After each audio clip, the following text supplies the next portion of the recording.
Muy buen día, hermanos, Dios les bendiga. Un gusto poderles saludar de nueva cuenta a través de estos medios electrónicos. Como usted sabe, estamos llevando una serie sobre la Biblia a través de preguntas y respuestas. Hasta el día de hoy hemos considerado 3 cápsulas. La primera con la temática Nombres de las Escrituras. Posteriormente, en la segunda cápsula, la temática fue ¿Cómo fueron dadas al hombre las Escrituras? La cápsula número 3, la temática fue el propósito de las Escrituras. Y el día de hoy, en la cápsula número 4, con el favor de Dios, vamos a considerar la temática las divisiones de las Escrituras. Y el día de hoy vamos a tener 2 preguntas y 2 respuestas con el favor de nuestro Dios. La primera pregunta, hermanos, es ¿cuáles eran las 3 divisiones de las Escrituras en los días de Cristo? ¿Cómo se dividía la Escritura en los días de Cristo? Por ejemplo, hermanos, si yo le preguntara a usted el día de hoy cuáles son las divisiones de la Biblia, seguramente usted me respondería Antiguo y Nuevo Testamento.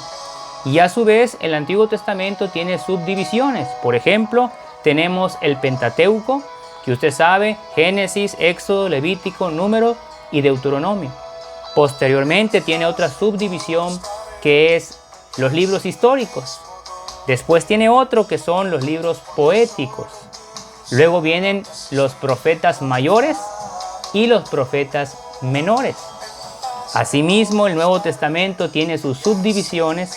Tenemos a los evangelios, tenemos el libro histórico de los Hechos, tenemos las epístolas paulinas, tenemos las epístolas generales y el libro de revelaciones, que es el Apocalipsis. Pero la pregunta, hermanos, es, en los tiempos de nuestro Señor Jesucristo, ¿cómo se dividían las Escrituras?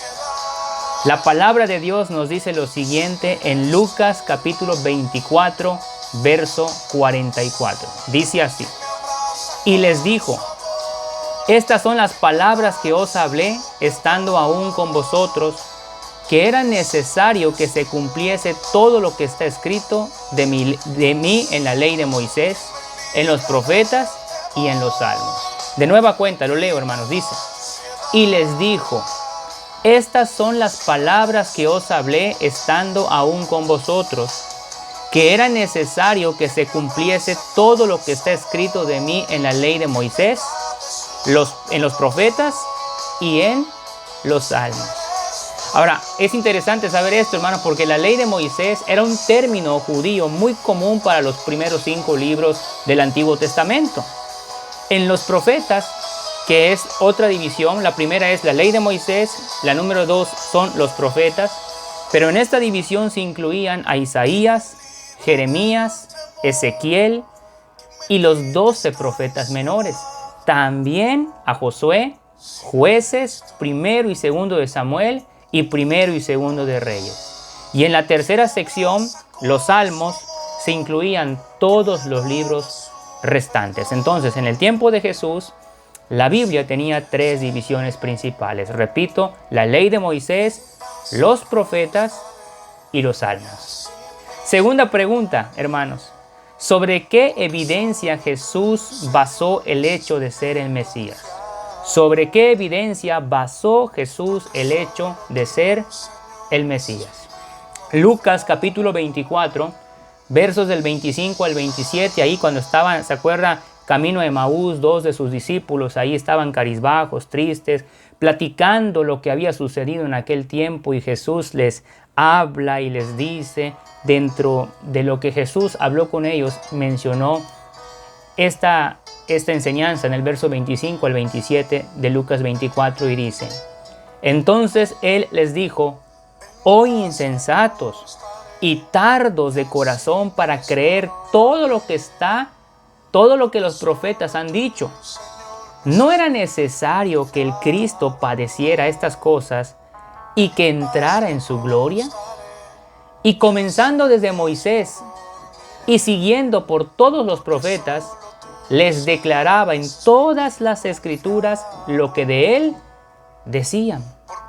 Jesús se refirió particularmente a la profecía del Antiguo Testamento para probar su propio carácter mesiánico.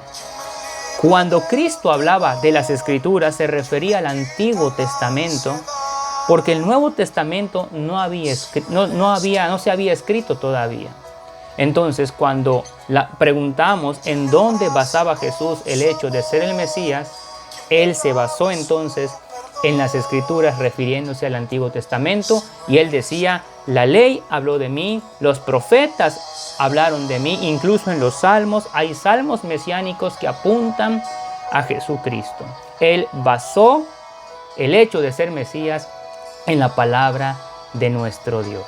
Así que, hermanos, muchas gracias por su tiempo, que Dios les bendiga, que sigan disfrutando de un lindo día, y desde este lugar les mandamos un fuerte abrazo. Que Dios les bendiga y les guarde.